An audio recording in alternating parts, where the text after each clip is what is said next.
안녕하세요. 책 잡히는 라디오 독감 꾸미 인사드립니다. 안녕하세요. 발가락입니다. 네, 저희가 본격 게스트 초대 북토크쇼잖아요. 네. 오늘도 진짜 어마어마한 분을 모셨습니다. 네. 오셨습니다, 진짜. 네. 반갑습니다. 내공이 빛나가지고 이렇게 막 찰같이 태우는 분이에요. 네. 네. 어떤 분이신지 소개 부탁드릴게요. 소명 선생님 나오셨습니다. 최근에 이름을 이소명이라고 이렇게 이름을 바꿨는데 네. 원래 이름은 이동흔입니다. 아, 네. 네네. 아니, 개명을 하셨어요. 예. 어. 동흔은 네. 네. 떠오르는 태양을 보면서 기뻐한다 이런 뜻인데 네.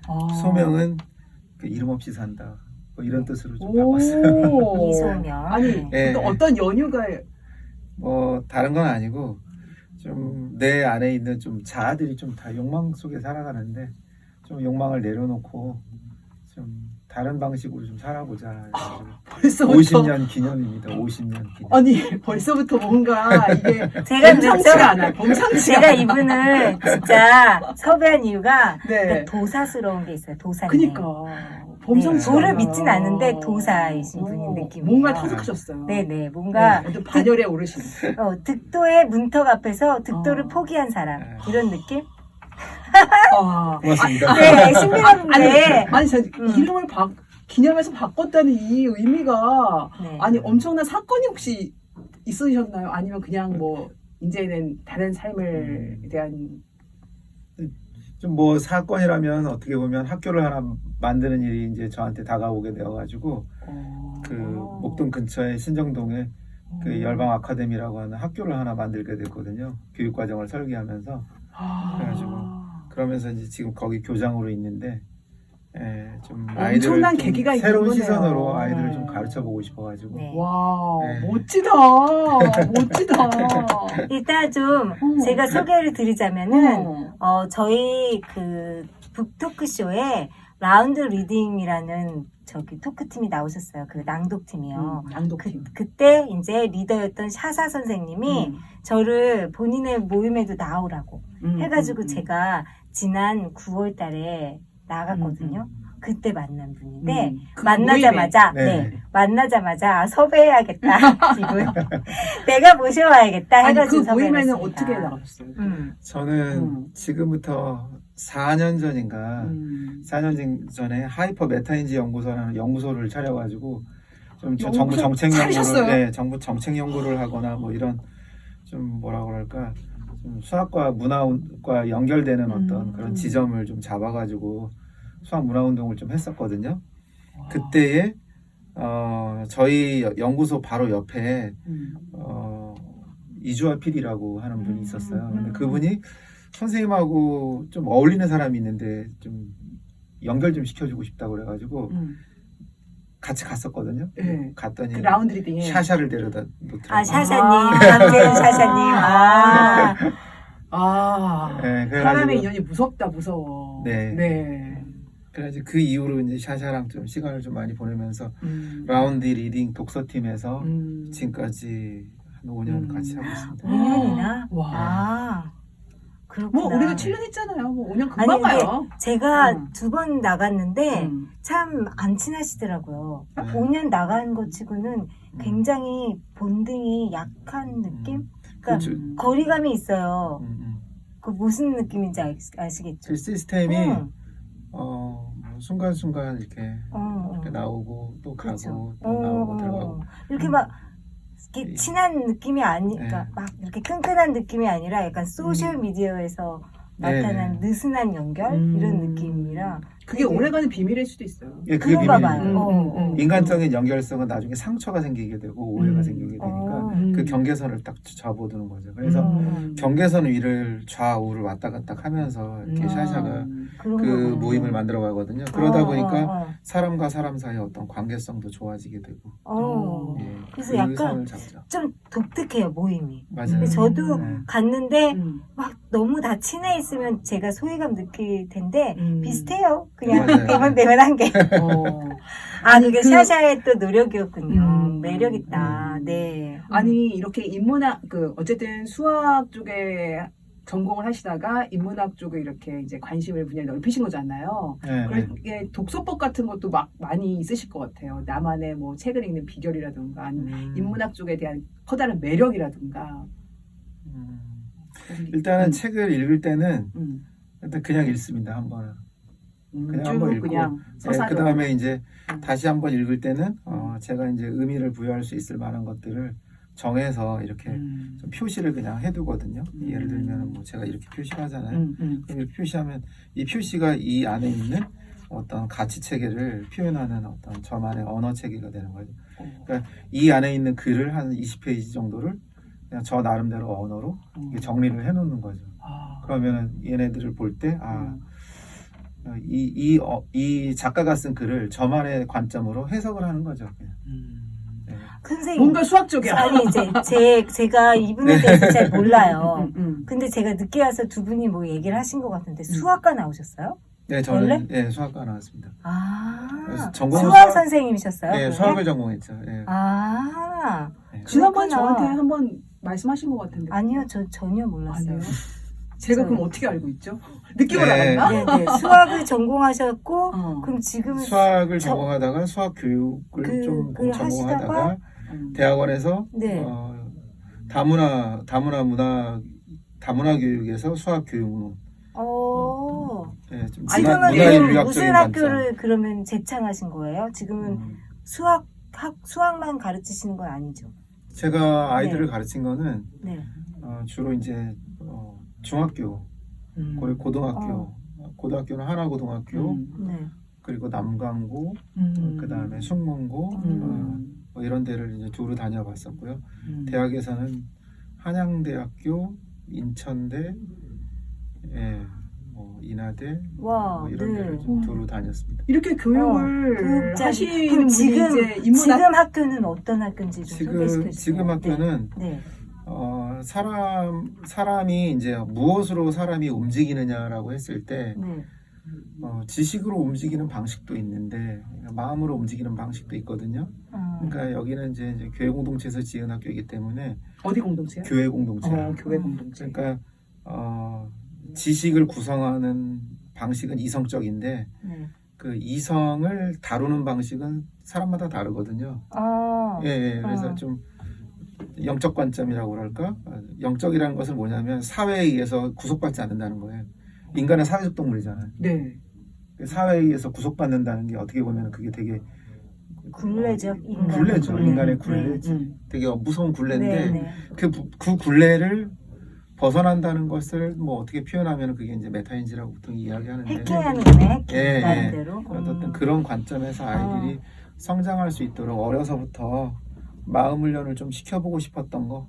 마음 훈련. 그러면은 그 교회에 다녀야지 선생님이 지은 학교에 다닐 수 있는 거예요? 그런 부분도 있죠. 있습니다. 그렇구나. 저는 다닐 수 없나요? 나이 제한 있나요? 아니, 이게 어린 아이들을 대상으로 하신다고 지금. 아니 나도 마음 정신 훈련. 연령 어려. 애들이 싫어할 되게 것 같아요. 목소리가 어려 보이는데. 그러니까. 이게 원래 학교는 같이 공부를 해야 되는데 같이 공부하는 애들이 아니 마음 공부하는데 뭐 학생이고 선생이고가 어딨어. 선생님이 이제 생각해 보실 거예요. 이 부분에 대해서는. 그러면 그냥 공짜예요? 얼마 내요? 뭐 적당량의 어떤 비용도 내겠죠. 네요? 아무래도. 네. 너무 궁금해요. 네. 왜냐하면 이런 학교들은 보통 대부분 이제 우리가 그 보증금이라고 하면 이상한데 그런 금액을 다 후원금처럼 이렇게 모여가지고 그걸로 운영하는 그런 방식이 있지 않아요? 그런 부분도 조금은 있죠. 있죠. 네네. 왜냐면 제가 그런 거 한번 알아봤었거든요. 그랬구나. 네네네. 옛날에 그랬는데 네. 뭐 하여튼간 여러 가지 사연이 있어서 네. 그랬는데 그러니까 학부모들이 굉장히 같이 참여하는 그런 학교죠. 그러니까. 네, 그렇습니다.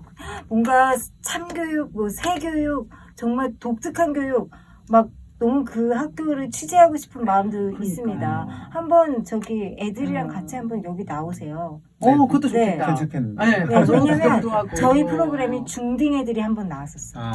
중학교 애들이. 그랬는데 중학생이 아니었어요. 이 생각의 깊이가 훨씬 그 청소년기는 이게 진지하잖아요. 네네. 우리보다 훨씬 진지하더라고요. 아, 네, 그래서 네. 중학생도 재밌었어요. 출연 기대됩니다. 가능합니다. 저 네. 목소리예요. 오늘 너무 기대된다, 진짜. 네. 그러니까. 그럼 우리 책 이야기로 들어가 보겠습니다.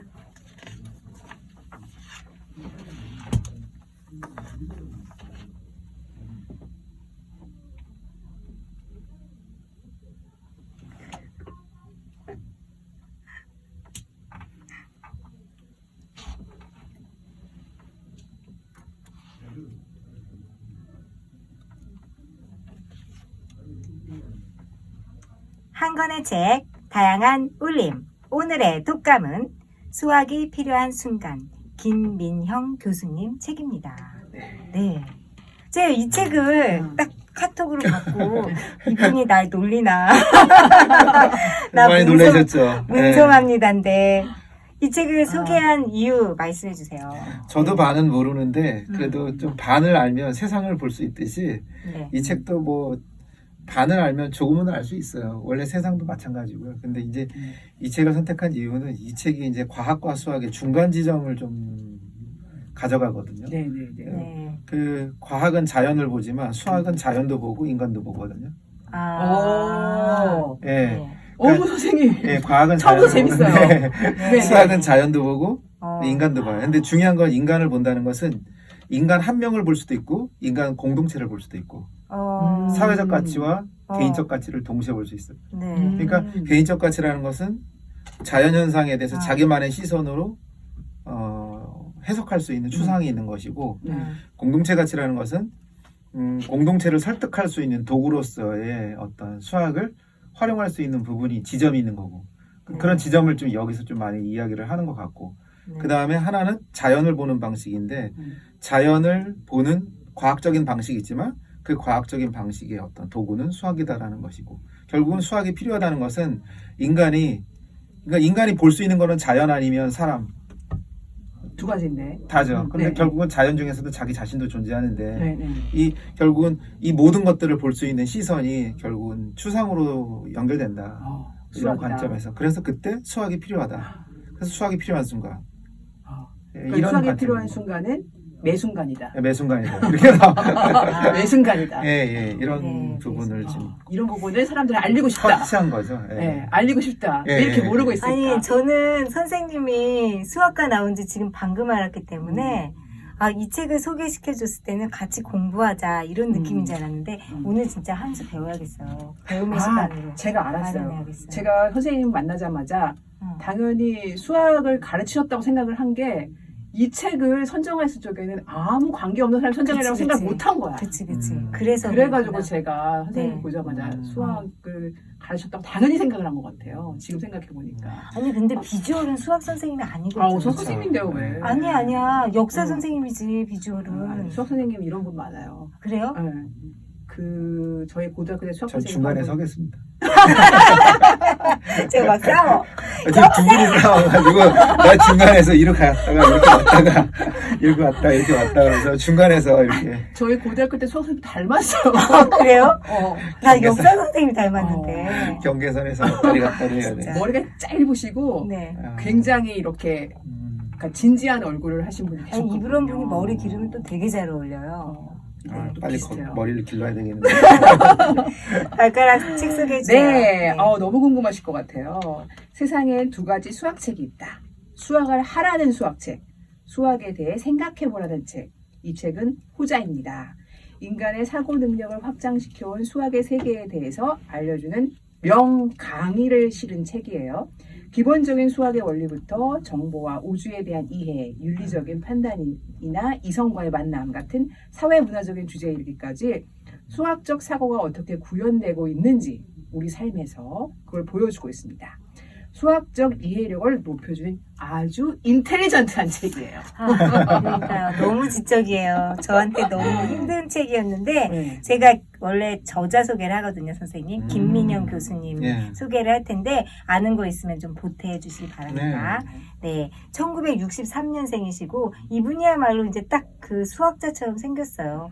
뭐 텔레비전이나 동영상을 보면 많이 이제 접할 수 있는 얼굴인데요. 서울대학교 나오시고 예일대학교에서 전액 장학생으로 수학과 나오시고 한국이 최초로 옥스퍼드 대학교의 전교수가 되셨고요. 지금 서울대 수리과학부 초빙 석좌 교수이시면서 위릭대학교의 석좌 교수님이랬는데 이분이 이제 수학의 대중화를 위한 석좌 교수로 처음이신 세계 최초의 세계 최초죠. 인물이라고 그래서 더 의미가 있다고 들었어요. 근데 제가 이분 인터뷰를 좀 보니까 그 아버지가 고려대 영문학과 교수인 김우창 교수님이시거든요. 그러니까 지금 뭐 문학평론가로는 또 너무너무 유명하신 분인데 이 김우창 교수님이 김민영 교수님이 유학 시절에 그렇게 편지를 많이 쓰셨대요. 아들아. 근데 그 편지를 받고 너무 큰 힘이 되어서 자기도 아들한테 편지를 쓴 걸 책으로 묶어서 내셨더라고요. 그게 바로 아빠의 수학 여행이라는 책이래요. 그래서 또 마음까지 따뜻하니까 그러니까. 너무 또 막 정이 가는 거예요, 이분한테. 그래서 뭐 수학을 즐기면서 뭐 소명 선생님처럼 인생을 배웠다고 그렇게 얘기하시는데 어떤가요? 이 저자에 대해서 어떻게 느끼셨나요? 저자는 제가 2012년도에 제가 하나고등학교 선생님이었을 때 이분을 만났거든요. 네이버 커넥트 재단에서 네. 수학 대중화와 관련된 영상들을 이렇게 잡는 일들이 있었는데 그때 하나고등학교에 와가지고 우리 애들하고 같이 이렇게 수학 대중화 강연을 좀 하고 그랬었죠. 그래요? 예, 그래가지고 이분을 좀 알게 되었고 네. 특히 이제 개인적으로 수학에- 만나시니까 어때요? 어떤 분이세요? 수학에 대한 깊이 있는 부분들이 좀 많이 있죠. 근데 대부분의 이제 학자들은 깊이 있는 부분이 있을 때 그 깊이 있는 부분을 좀 그 전문가적인 엑스퍼트적인 그런 관점에서 이 언어를 사용하거든요. 근데 이분은 그런 언어가 아니라 좀 어린 아이들, 좀 눈높이에 맞춰서. 초등학생들, 뭐 중학생들, 고등학생들 이런 아이들의 언어로 이렇게 이제 좀 깊이 있는 수학들을 좀 표현하는 것들을 제가 보게 되었거든요. 초능력자네. 그래서 언젠가는 좀 수학 대중화에 좀 중요한 역할을 좀 하시겠다라고 생각했었는데 네. 그 평소 그렇게 이렇게 커넥트 재단에서 강의하던 내용들을 네. 글로 썼어요. 그게 이제 이런 책들이 이 책이군요. 이제 이런 책들이 이제 사실 수학이 필요한 순간인데 이거 말고 또 다시 수학이 필요한 순간 해가지고 또 그 다음 책이 또 나왔거든요. 네네. 그래서 좀 수학을 대중들에게 좀 이렇게 새로운 관점에서 이야기하고 싶었던 그런 의지들이 있었던 거로 보여집니다. 최근 우리나라의 수학은 대학 가기 위한 그렇죠. 수학 아니면 뭐 사회 권력을 얻기 위한 그렇죠. 수학, 돈 벌기 위한 수학 뭐 이런 도구로 이제 알려져 있는데 이제 이분이 생각하는 수학은 아까 제가 말씀드렸던 것처럼 인간과 자연, 세상을 바라보는 새로운 시선이죠. 네. 그런 부분에서 수학을 이야기하고 싶었다. 네. 이렇게 이야기하는 것 같습니다. 선생님도 그런 얘기 하고 싶으신 것 멋있네, 같아요. 멋있다. 그쵸? 네네. 저도- 맞닿아 있네요. 저도 좀 그런 이야기를 하는 거죠. 저도 수학이 필요한 순간이 있는 거죠. 적어도 이런 방송을 통해서 수학이 다른 시선으로 대중들에게 이해시켰으면 하는 그런 마음도 저도 있는 거죠. 그러니까. 사실 뭐 다른 책들, 뭐 철학책 아까 이야기하셨는데 철학책이나 아니면 역사서적이나 또 문화서적이나 이런 것도 꺼내서 이야기할 수 있죠. 그렇지만 제가 이제 전공한 세계를 기준으로 봤을 때 그나마 제 말에 어떤 진실성이 이렇게 가미되게 하려면 수학이 조금은 필요하지 않을까. 그 많이. 순간이. 많이 저도 필요한 그래서 것 같아요. 수학이 필요한 순간. 그렇게 정한 겁니다. 그냥 저희는 얘기할 게 별로 없을 것 같아요. 그냥 다 얘기하시면 될 것 같아요. 우리는 그냥 여기 한 주 요약 각자 로그라인 말하기로 넘어가고요. 네. 지금 계속 마이크를 드리죠. 네, 그러니까요. 네, 발가락. 네. 그거 뭐 읽고 있는데 그 무슨 책이야? 어마어마한 책이더라고. 이 책을 딱 만나는 순간 내가 이거 며칠 걸리겠구나. 딱 이런 책이야. 한마디로 보통 한마디로 정의를 하려고 우리가 노력을 하잖아. 한마디로 정의하기가 너무 어려워. 여기 있는 책을 다 설명할 수가 없어. 그래서 제가 보통 한마디로 하는데 여기 한 페이지를 그냥 얘기를 하는 게 어떨까. 그래. 그러니까 사실은 저도 이제 학원에서 애들 강의한 적이 몇 번 있거든요. 근데 애들이 가장 많은 질문을 하는 게 뭐 선생님 1 더하기 1은 뭐예요? 뭐 x는 뭐예요? 이런 질문 아무도 안 해요. 수학 왜 해요? 이런 질문 아. 사실 제일 많이 하거든요. 아, 그러면은 저는 그냥 그때마다 이렇게 얘기를 했었어요. 앞에가 길어지네요, 갑자기. 좋은데요? 그 수학책 맨 앞에 수학을 왜 해야 되는지에 대해 나와 있다. 왜 나와 있느냐? 수학적인 사고를 하기 위해 하는 거지. 우리는 수학 문제를 풀기 위해 하는 게 아니야. 애들이 벌써부터 이제 안 듣기 시작하죠. 지금 딴 생각했어요, 지금. 말도 안 돼. 다 이렇게 얘기하는데 네. 수학을 하는 이유는 1 더하기 1의 문제가 아니라는 걸 좀 애들이 알렸으면 하는 마음에서 그런 얘기를 했는데 여기에 그런 얘기가 써 있더라고요. 아, 네. 몇 페이지예요, 네. 발가락? 179쪽에 나와 있는데 네. 네. 그 애로의 정리를 이제 앞에서 불가능성 정리를 막 설명을 해요. 근데 저희가 이제 책을 얘기를 하다가 네. 얘기를 하겠습니다. 근데 이제 중간에 보면 그 수학적 사고가 사회에 어떻게 적용되느냐 이런 문제에 대해서 제가 이제 이 작가가 얘기하고 싶다고 이제 얘기를 하면서 근접해 가는 과정이라는 걸 처음부터 받아들이라고 했어요. 나는 요게 이 작가님이 얘기하고 싶은 그거 같아요. 가까이 가는 거를 받아들여라. 정답을 구하는 게 아니라 가까이 가는 거다. 보통 이렇게 음. 시는 나한테 이렇게 다가오는데 수학은 내가 막 가야 되는 거구나. 그렇구나. 내가 수학은 막 가까이 가야 되지. 그러니까 그래서, 완벽하게 할 수 없다고 포기하기보다는 나는 제한적인 조건 속에서 이해할 수 있는 현상이 있다는 걸 받아들여라. 이 책이 말하고 싶은 것 같아요. 발가락 컴플레인 해도 돼? 네, 해도 돼요. 도통 뭔 말인지 모르겠어. 차라리 누구나 이렇게 정리해볼까요? 그러면 보통 알 수 없는 책이다. 벌써 알 수 없는 책이다. 네. 네. 꿈이 멋진 책이야. 한마디로 설명 좀 저의 해줘봐. 로그라인. 어려워. 네. 저의 로그라인은 이겁니다. 세상을 이해하기 위해서 수학적 이해력이 필요한 시대잖아. 어떻게 나 수학이 좋아져야지 되잖아. 정을 붙여야 되잖아. 수학에 정을 붙여야지 할 때 보는 책. 수학에 정들게 하는 책. 그렇게 정 말하고 떨어지는 싶어요. 건 아니고 정 붙어. 정 왜 붙는 거지. 새로 좀 정 좀 붙이려고. 네. 이 정도로 저는 마무리하겠습니다. 네. 저희가 이렇게 해봤는데 선생님은 어떤 책이라고 소개하고 싶으세요? 좀 쉽진 않네요. 쉽진 않은데 사람의 욕망이 수학을 만들었죠, 사실은. 그렇죠. 네, 왜냐하면 우리가 수학하면 숫자인데 수는 결국은 인간이 세고 싶은 거죠. 욕망을 세고 싶은 거죠. 욕망을 세고 싶은 건데 사람의 욕망이 수학을 만들었는데 이제는 수학이 사람의 욕망을 중재하기 시작한 거죠. 네, 이제 사회적 중재죠. 그래서 중재할 수 있는 방식이 또 수학이 필요한 순간이다. 그런 이야기를 이제 이 작가는 뒤에서 이제 하기 시작하는 거죠. 아까 뽑으셨던 그 페이지도 그런 역할을 좀 하는 거라고 보여지고요. 그러니까 네. 결국은 수학이라는 것은 처음에는 인간이 욕망에 의해서 만들어졌는데 나중에는 인간의 욕망을 중재하는 순간까지 왔다. 다른 말로 말하면 옛날에 그런 게 있어요. 신이 인간을 신보다 조금 못하게 만들었다고 그러잖아요. 네. 그런 인간이 신을 넘기 위해서 탑을 쌓죠. 바벨탑. 사실 인간이 만든 바벨탑이 수학이에요. 그렇잖아요. 가만 생각해보면. 바벨탑. 인간이 만든 신을 넘으려고 했던, 자연을 넘으려고 했던 그 탑이 바로 바벨탑이 수학이에요.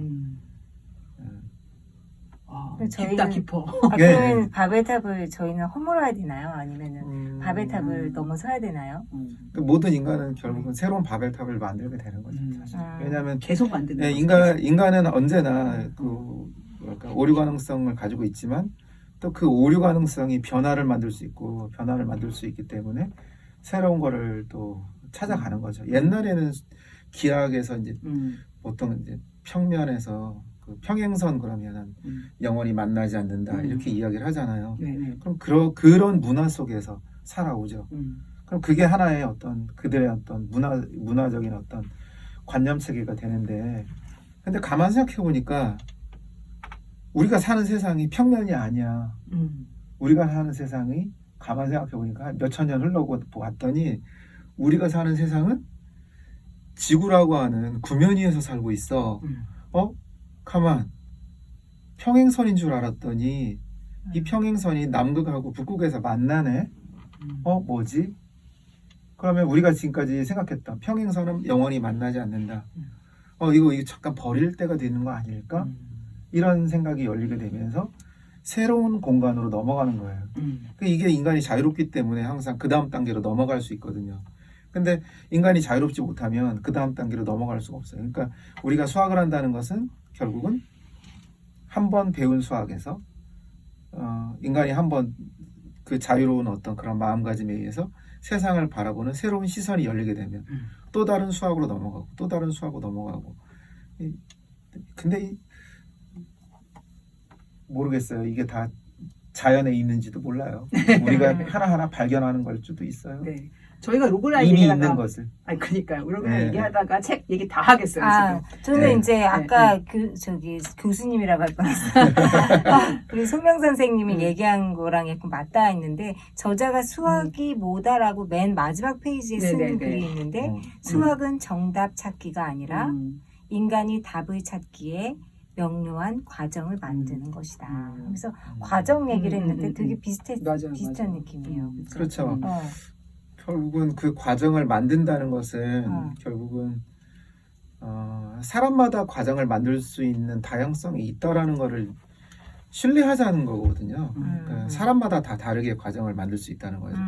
여기 중간에 그 위대한 수학적인 어떤 사고를 만든 사례가 세 가지가 있다고 좀 이야기를 하는데 네. 세 가지 그 중에 발견. 이제 뭐 세 가지 발견 네. 뭐 이러면서 데카르트 이야기를 좀 하거든요. 네. 근데 데카르트 이야기를 하는 이유가 데카르트가 좌표를 만들었다는 이야기를 네. 하는 네. 거거든요. 근데 좌표를 만들었다는 것은 세상을 우리가 같이 보자는 거죠. 같이 함께 어떤 기준을 가지고서 절대적인 기준일 수도 있는 거고요.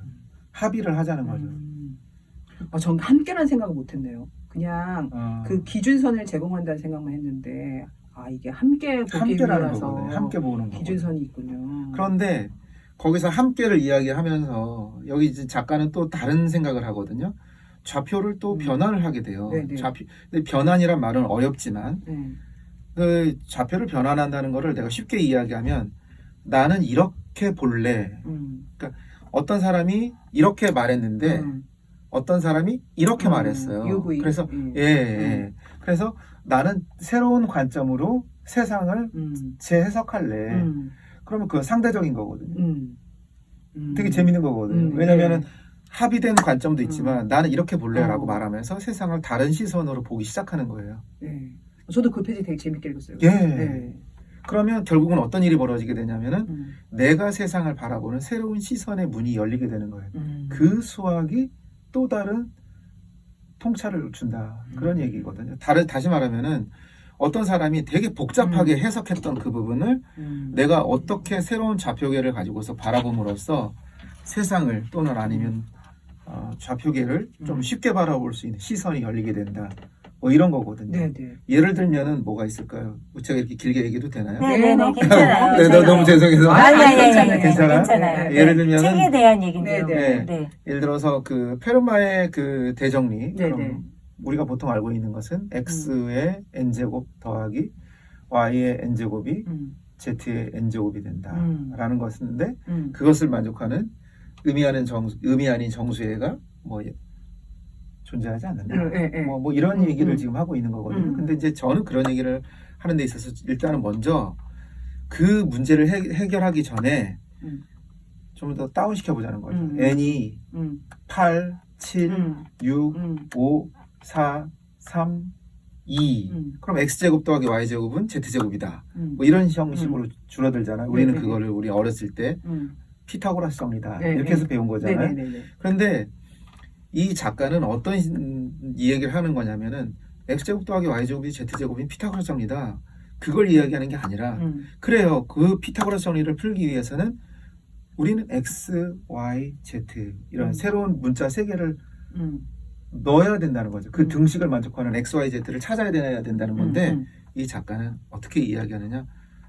우리가 그럼 XYZ를 구하는 게 중요한 건데 사실은 깊이 있게 관찰해 보면 우리 수학하는 사람들은 단순하게 자연을 보지 않아요. 이제 앞쪽에서 그런 얘기가 나오거든요. 네. 그 단순하게 수학을 보면 우리가 굳이 Z까지 갈 필요 없이 Z로 나눠버리면 Z제곱으로 나누면 Z분의 X의 제곱 더하기 Z분의 Y의 제곱은 1. 그러면 어떤 일이 벌어지게 되냐면 원이 된다. 이런 얘기를 하는 거거든요. 이 작가는. 그럼 P제곱 더하기 Q제곱은 1. 그럼 유리수 두 개를 알면 끝나는 거네. 그럼 굳이 피타고라스 정리를 아는 게 아니라 그냥 유리수 두 개만 알면 되는 거를 왜 유리수 그걸 우리가 몰랐지? 이렇게 되는 거거든요. 네, 맞아요. 이해되시죠? 네. 이분은 그런 시선으로 수학을 좀 더 간단하게 다가가서 우리 어린 아이들이 애기들이 알 수 있는 시선으로 수학을 바라보게 하자는 거죠. 그러면 여기서 그 다음 단계로 넘어가는 호기심이 생기기 시작하고 또 그 다음 단계로 넘어갈 수 있는 호기심이 생기기 시작하면 인간은 좀 더 깊은 세계를 생각할 수 있는 시선이 열리게 된다. 뭐 그런 얘기죠. 네. 저희 좀 쉬었다 가야 될 것 같아요.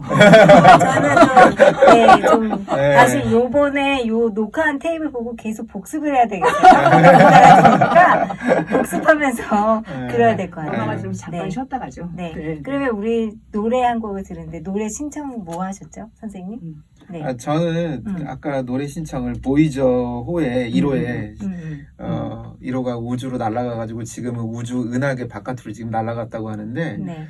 거기에 골든 레코드라고 하는 레코드를 하나 실어서 보냈거든요. 사실은 거기에는 뭐 인간이 만든 추상세계의 기호들도 보내고 그 다음에 어떤 인간이 만들어 놓은 어떤 문화도 좀 보내고 그랬는데 숫자도 보냈거든요. 사실은 거기에 음악 열 몇 곡의 음악을 보냈는데 그 중에 한 곡을 제가 이렇게 제가 멕시코 음악을 하나 선곡을 했습니다. 네, 자 들어볼까요? 네, 잘 들었습니다. 신나네요, 노래가. 그쵸? 역시 멕시코 노래라서. 외계인이 들으면 어떤 느낌을 받을지 궁금하네요. 그러게요. 보이즈의 실표 같다니까. 왜냐하면 저희가 제가 잠깐 생각나가지고 테르창 당신 인생의 이야기 책을 그냥 가져와 봤는데 여기에 저희가 이제 당신 인생의 이야기 요 챕터에 외계인들이 나오잖아요. 근데 이제 거기서 외계인들이 언어 체계에 대해서 다른 게 나와요. 그래서 그 책도 생각나고 외계인들이 이 음악을 들으면 지구인은 어떤 사람들일까 궁금해할 것 같아요. 네. 외계인한테 영어 가르치는 내용이에요. 그래요? 네네. 외계인이랑 아. 평화롭게 하기 위해서. 그래서 외계인한테 영어 가르치고 그 외계인한테 외계인어를 배웁니다. 그런 내용이라서 굉장히 재밌게 읽었던 책이에요. 이 테르창 작가님도 그 수학과 물리학과 컴퓨터공학 이런 거 전공하신 분이라 가지고 굉장히 이과적이에요. 그래서 페르마의 정리도 나오고 그 외계인들이 처음으로 반응을 보인 게 그 페르마의 정리 여기 책에도 나오지만 그걸 보고 처음 반응을 보였거든요. 그다음에 인간들 이렇게 보고서 좀 뭐 그냥 뭐 이런 사람들이 이런 종이구나 뭐 이렇게 했는데 그 페르마의 정리를 딱 보여주면서 잠깐만요 통하는 부분 좀 있는 것 같은데 이렇게 해서 또 이제 소통이 시작이 됩니다. 책에서. 네. 그러면 이제 이제 선생님이 이 책에 대해서 좀 인상적인 거를 저희한테 좀 텔링해 주시죠. 저희 또 청취자분들한테도. 인상적이다. 내가 해석해봤더니 요 페이지는 요런 내용이다. 여기 막 또 인간 막 이런 거 적으시고. 수학 여기 24페이지에서 이제 우리가 이제 책이 이제 시작되죠. 오픈을 하네요. 네. 수학은 무엇인가 하고 오픈을 하는데 사실 대중들한테 묻고 싶어요. 여러분들은 수학을 뭐라고 생각하는지. 이 작가는 또 작가 나름대로 수학에 대한 정의를 하긴 하는데 수학은 그 답을 논리적으로 풀어내는 과정이다. 뭐 이런 얘기를 하면서 답을 찾는 것도 있고 답으로부터 또 다른 세상을 여는 것도 있고 뭐 여러 가지 이야기들을 하고 있는데 사실은 중요한 것은 문제가 있어서 수학이 있는 것도 있지만 그냥 수학이 있어서 또 문제를 풀게 되는 경우도 있고 사실은 우선순위가 없어요. 네, 그렇죠. 무슨 말이냐면 음. 그러니까 인간이 자연에서 수학을 찾기도 하지만 인간이 만들어 놓은 그 수학을 보다가 또 자연을 보게도 되기도 하고 막 그러거든요. 그러니까 사실은 우리가 수학을 한다는 것은 그러니까 자연을 관찰하겠다는 의도도 있지만 제가 아까 처음 얘기했던 부분인데 인간이 만들어 놓은 추상 세계를 또다시 관찰하겠다는 의지도 있는 거거든요. 그렇죠. 예, 그래서 사실은 인간이 만들어 놓은 추상들은 결국은 뭐 어려운 말이지만 인간이 만들어 놓은 추상들은 전부 다 정량화라는 게 있어요. 그러니까 수학에서는 제일 중요한 게 정량화거든요. 다른 말로 말하면 단위가 있어요. 기준, 사회적인 합의가 있어요. 약속, 공리, 예, 뭐 이런 어떤 기준들이 있어가지고 기준에 의해서 수학이 만들어져 가요. 그러니까 모든 수학들은 약속 체계 속에서 돌아가요. 그러니까 그래서 이제 수학은 뭐 합의된 약속이다, 뭐 이렇게 이야기하기도 하는데, 그러니까 우리가 이제 수학을 공부한다는 것은 결국은 이 사회의 합의된 약속 체계를 공부해 나가는 거거든요. 아까 보이저로 이야기했었는데 거기 우주로 날려보낸 그 골든 레코드에 사실은 수학이 들어있는데 첫 번째 수학 기호는 원입니다. 네. 원이에요. 네. 궁금해가지고 제가 봤어요. 원. 근데 왜 원일까? 인간이 만든 최초의 곡선이에요. 다시 말하면 인간이 직선만 보다가 휘어진 곡면을 처음 본 게 원이에요. 그러니까 인간의 정신 발달을 표현할 수 있는 최고의 모습이 그게 아닌가 싶은 생각이 좀 들고 그러네요. 저희가 원 안에 지구도 원 아니고 뭔가 원 안에 살고 있다는 느낌이 또 들잖아요. 그렇죠? 그리고 우리 원 안 속으로 들어가고 싶어 하잖아요. 뭐 소속감이나 기본적으로 우리는 그 원 테두리 밖에 벗어나면 또 되게 불편해하고 이런 것도 있어서 그런 것 같아요. 아까 선생님 얘기하신 것처럼 그 페르마의 정리가 결국 원의 그 방정식으로 가버렸잖아요. 그러니까 그래서 이제 원의 방정식이 사실은 그 저희 수학을 배울 때 어려운 수학으로 넘어가는 그 지점이에요. 그 원의 방정식부터 넘어가면서 이제 완전히 애들이 수학을 해야 돼 말아야 돼 그 기로에 서거든요. 그래요? 난 기억이 안 나서 전혀 다른 문제라서 기억이 그렇죠. 안 나요. 페르마의 대정리가 사실은 그 우리가 이제 x제곱 더하기 y제곱은 z제곱 요 선이 있잖아요. 네네. 그 선을 넘어서면 x 세제곱 더하기 y 세제곱은 z 세제곱이다. 뭐 이런 선으로 넘어가게 되는데 그때는 또 원이 아니에요. 그러니까요. 그때는 새로운 도형, 뭐 우리는 그 한마디로 말하면 어떤 공면, 새로운 공면, 뭐 쌍곡기야, 뭐 이런 식으로 이야기하는 그런 새로운 어떤 공면 체계도로 넘어가게 되는데 그 공면을 한번 구경을 해봤거든요. 네. 되게 이쁘게 생기긴 했어요. 근데 사람들이 보기에는 좀 많이 어려운 부분이 없잖아 있는데. 왜냐면 이게 그냥 공면을 보는 거랑 이 유리병을 보는 거랑 이 유리병이 그 어떤 기준선 안으로 들어가서 그거를 공면이 그려진다는 건 너무 어려울 것 같아. 그러게요. 그 앤드루 와일즈가 그 사실 그걸 증명한 사람이잖아요. 페르마의 대정리를. 네, 앤드루 와일즈가 자신의 이제 인생 여담을 이야기할 때 사실 제가 어렸을 때 이분은 어렸을 때 동네 마을의 도서관에서 뭐 이런 정리가 있는데 이 정리를 아무도 풀지 못했다. 네. 그래서 그 얘기를 보고 궁금하다. 나도 한번 이거 풀어보고 싶다 해가지고 들어갔다고 얘기를 하는데 이제 자기는 사실은 장님이었다라고 이야기하더라고요. 장님이었는데 장님이 어딘가 이제 손을 이렇게 짚으면서 아무것도 보이지 않는 세상을 손을 짚어가면서 이렇게 다가가게 되는 이야기를 하거든요. 그러면서 한번 만져보고 또 만지다가 넘어져 보기도 하고 부딪히기도 하고 상처도 나고 울어보기도 하고 아무리 만져도 위치를 알 수도 없고 그러기를 1년, 2년, 3년, 4년, 5년, 10년 이렇게 가다가 어느 순간 내 마음에 등불이 하나씩 휘어지기 시작하면서 그 페르마의 대정리의 그 제곱, 세제곱, 네제곱, 다섯제곱 이러면서 하나씩 풀려나가는 과정 속에서 자기가 그 페르마의 대정리라고 하는 그 방에 들어가서 손으로 짚어가면서 불을 켜기 시작하면서 어느 순간 나도 모르게 그 방 안에 모든 물건들이 어디에 어떻게 놓여 있는지, 어떤 위치에 무엇이 있고, 화장실이 어디 있고, 침실이 어디 있는지 이런 것들을 하나하나 알아가면서 어느 날 나도 모르는 사이에 그 방에 불을 켰다. 이렇게 이야기하면서 그래서 풀었다. 이렇게. 네, 저는 그 얘기를 했을 때 저는 그게 수학자가 할 수 있는 가장 아름다운 말이라고 저는 생각했어요. 그러네요. 수학을 한다는 게 뭐 다른 거 아니잖아요. 아무것도 모르던 사람이 장님이 들어가서 한번 이렇게 짚어가면서 하나 그 다음 단계 넘어가면서 수학을 성장해 나가는데 보통 사람들은 뭐 한 단계 가다가 뭐 이렇게 짚다가 짜증나네. 집어 던지고.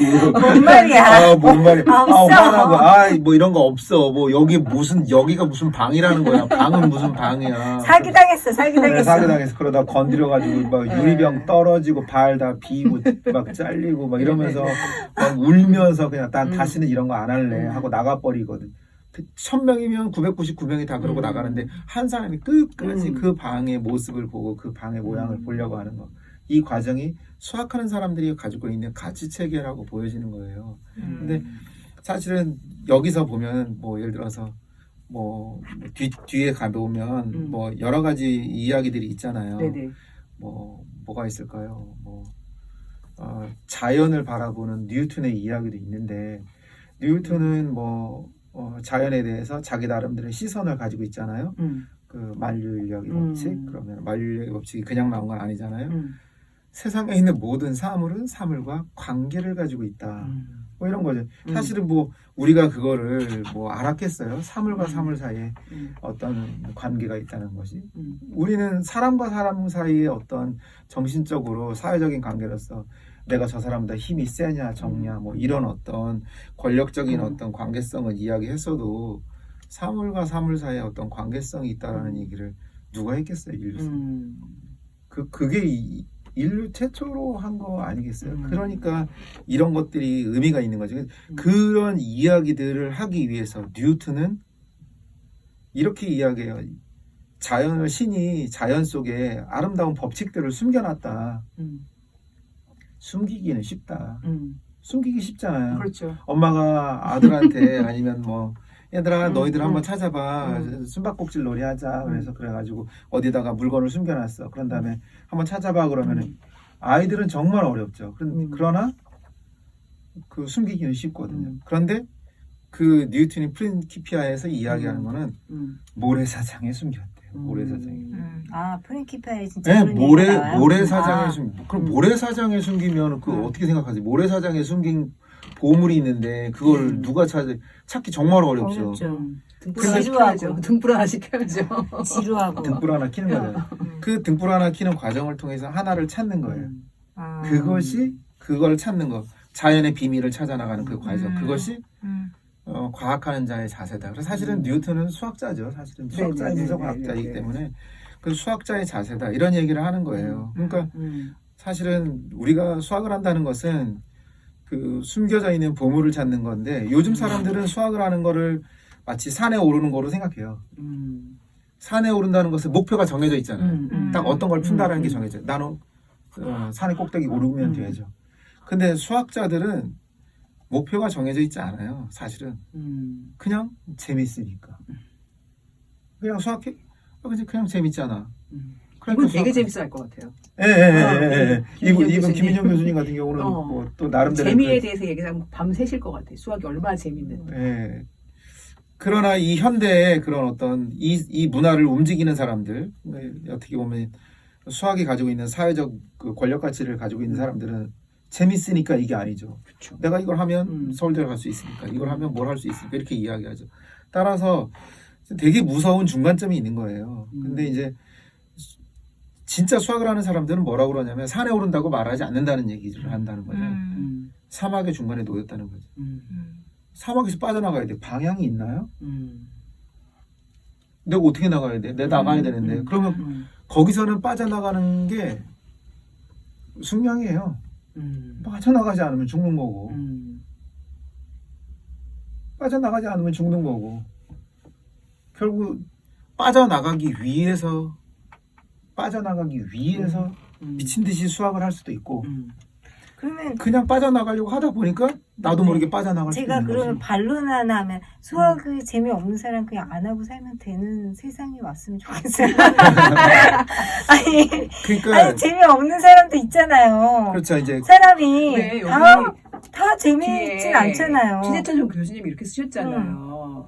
수학이 필요한 시간이 따로 있을까? 학문의 궁극적 목표가 우주와 인간의 관계를 밝히는 것이라면 수학이 필요 없는 시간이란 없다. 똑같이 말씀하시고 고등학교 때 이 책을 읽을 수 있었다면 수포자가 되지 않았다잖아요. 아니 그래서 수학에 점을 붙이려고 하는데 어쨌든 그냥 진짜 수학자가 막 한 12시간 동안 막 앉아가지고 막 하고 이런 거 영화에서 많이 나오잖아요. 진짜 네네네. 사막 한가운데서 자기가 재밌어서 모래사장에서 보물을 찾는다. 그래 자기가 좋아하면 그렇게 해. 근데 난 재미없으면 나는 안 하고 사는 세상을 만들었으면 좋겠는 거지. 왜? 재밌으면 하면 되고 재미없으면 안 하면 되잖아. 그런 세상에 좀 그 과목이나 이런 것들도 그러니까 이제 진짜 꾸미는 좀 과목이라고 이제 얘기를 하니까 그렇죠. 그런 건데 이분은 결국 얘기하고자 하는 게 과목이 아니다. 과목이 아니고 그 수학이라는 게 왜 지금 우리가 하고 있냐면 그냥 내 삶에서 가치관 동반자 이러는 거라고 생각을 해야 된다. 어떤 이거를 풀기 위해서 X와 이제 어쩔 수 없이 이제 X나 Y가 있고 기준점이 있고 이런 게 수학인데 어쩔 수 없다. 이거는 뭔가를 말하기 위해서 우리가 한국말을 배워야 서로 이제 소통하지 않겠어요? 이런 거지.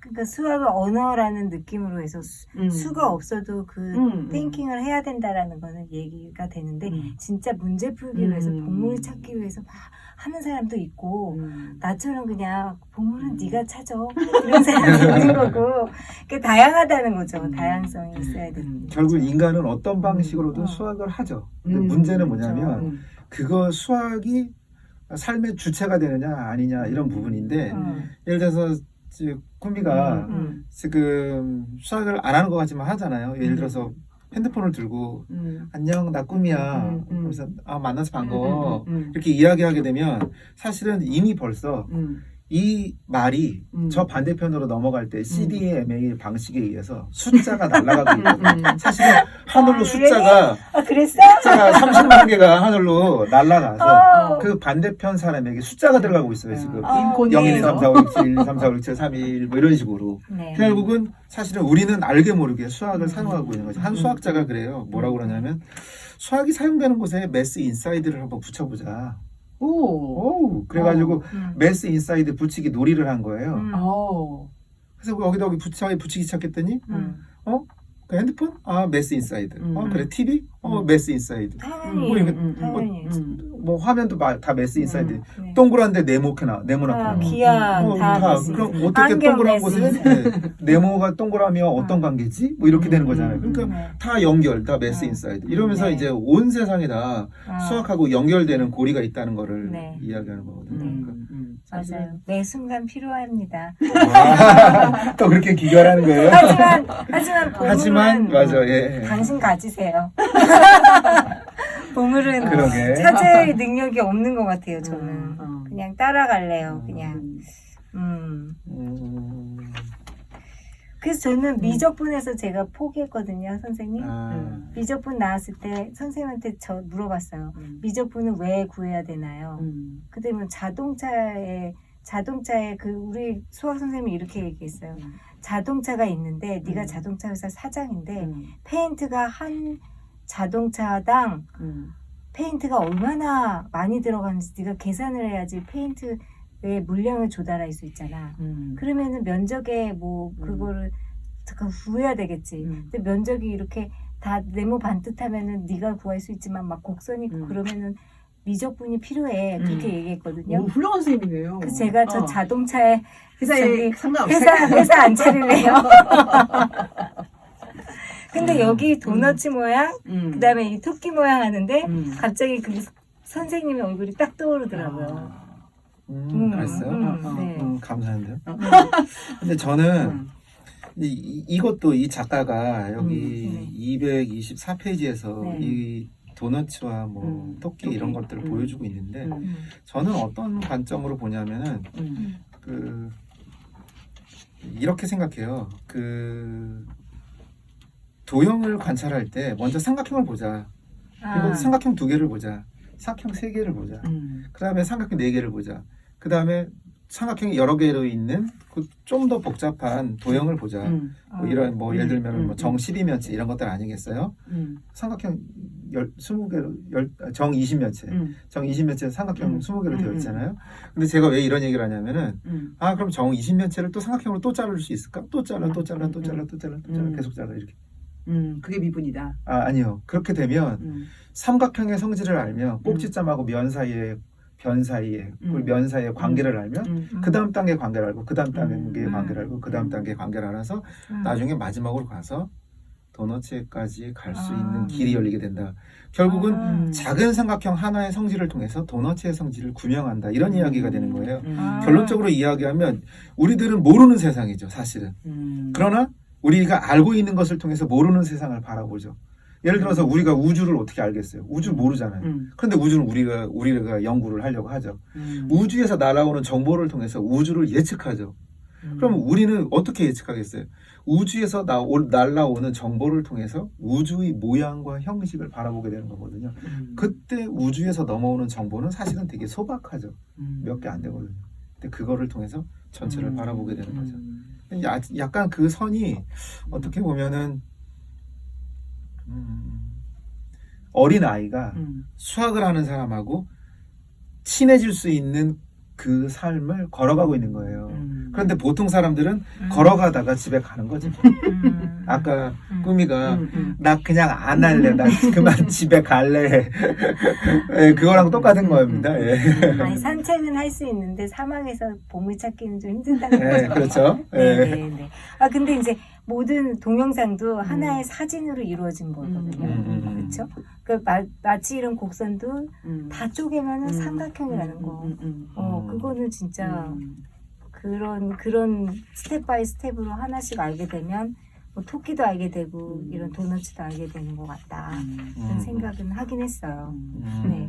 아니 근데 시간이 아니 믿어져요? 시간이 다 갔어요. 깜짝 놀랐어. 나는 10분 간 줄 알았어요. 10분 간 줄 알았는데. 아니 이거 수학 얘기해서 이렇게 시간이 빨리 간 거 아니에요? 그쵸? 난 모르겠 나 10분 간 줄 알았어요. 이게 지금 55분. 피디님 이거 시간 맞아요? 확실해요? 나 깜짝 놀랐어요. 진짜 깜짝 놀라지 나 않았어요? 지금 10분 간 줄 알았는데. 이거 어떻게 해요? 우리 책 얘기하다 말았는데 이거 어떡하죠? 조금 그러면 약간 요거를 마무리를 하고 조금 더 이어서 하죠 뭐. 네네네. 어떻게 이어서 해요? 그러니까 아니 지금은 요걸 마무리를 하고 시간이니까 마무리하고 조금 더 녹화를 하는 걸로 하죠. 네네네. 그렇게 가야죠. 그렇죠. 네네. 아무튼 시간이 다 갔어요.